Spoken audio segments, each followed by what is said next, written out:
بسم اللہ الرحمن الرحیم۔ میں آپ کا دینی بھائی خلیل الرحمن سجاد نعمانی ندوی سب سے پہلے تو میں آپ کی خدمت میں سلام پیش کرتا ہوں۔ السلام علیکم ورحمۃ اللہ وبرکاتہ۔ میں ترکی کی غیرت مند باشعور مسلم عوام کو مبارکباد پیش کرتا ہوں۔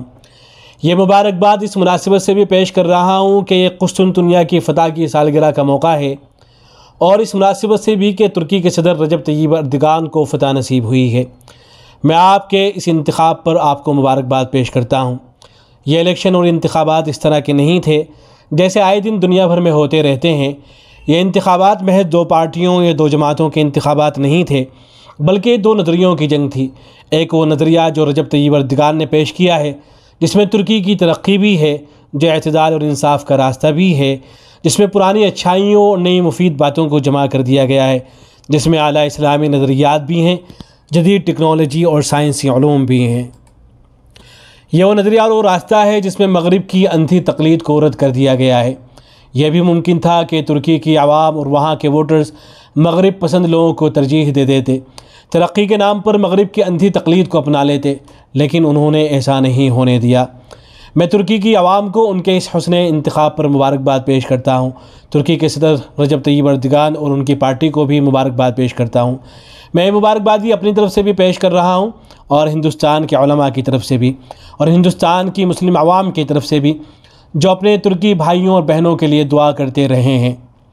میں اپنی بات پھر سے دہراتا ہوں کہ یہ انتخابات اس بات کی کوشش تھے کہ کس طرح ترکی سے اسلامی تشخص اور مسلمانوں کی تاریخ کو مٹا دیا جائے، تاکہ ترکی کے مسلمان دوبارہ سے وہ کردار ادا نہ کر سکیں جو انہوں نے ماضی میں ادا کیا تھا۔ امید ہے کہ ترکی کے مسلمان اپنے ماضی کے کردار کو اب دوبارہ دہرائیں گے۔ میں آپ سب کے لیے اور ترکی کے صدر طیب رجب اردگان کے لیے دعا گو ہوں، اور آپ سب سے ہندوستانی مسلمانوں کے لیے دعاؤں کی درخواست کرتا ہوں کہ آپ ہمیں اپنی دعاؤں میں فراموش مت کر دینا۔ ہندوستانی مسلمان اس وقت سخت حالات سے دوچار ہیں۔ انما اشکو بثی وحزنی الی اللہ واللہ یعلم وانتم لا تعلمون۔ صدق اللہ العظیم۔ السلام علیکم ورحمۃ اللہ وبرکاتہ۔ یہ وہ پیغام تھا جو حضرت مولانا خلیل الرحمن سجاد نعمانی دامت برکاتہم العالیہ نے عربی میں ریکارڈ کرایا تھا۔ بعض دوستوں کا اصرار تھا کہ اس کا اردو ترجمہ کر دیا جائے، تو ہم نے اس کا اردو میں مفہوم بیان کر دیا ہے۔ کوئی حرف بحرف ترجمہ نہیں ہے، بلکہ صرف مفہوم ادا کرنے کی کوشش کی گئی ہے۔ اگر حضرت کا مکمل بیان دیکھنا ہو جو عربی میں ہے، تو حضرت کا جو آفیشیل چینل ہے وہاں جا کر حضرت مولانا خلیل الرحمن سجاد نعمانی دامت برکاتہم العالیہ کے عربی بیان کو دیکھ سکتے ہیں۔ والسلام علیکم ورحمۃ اللہ۔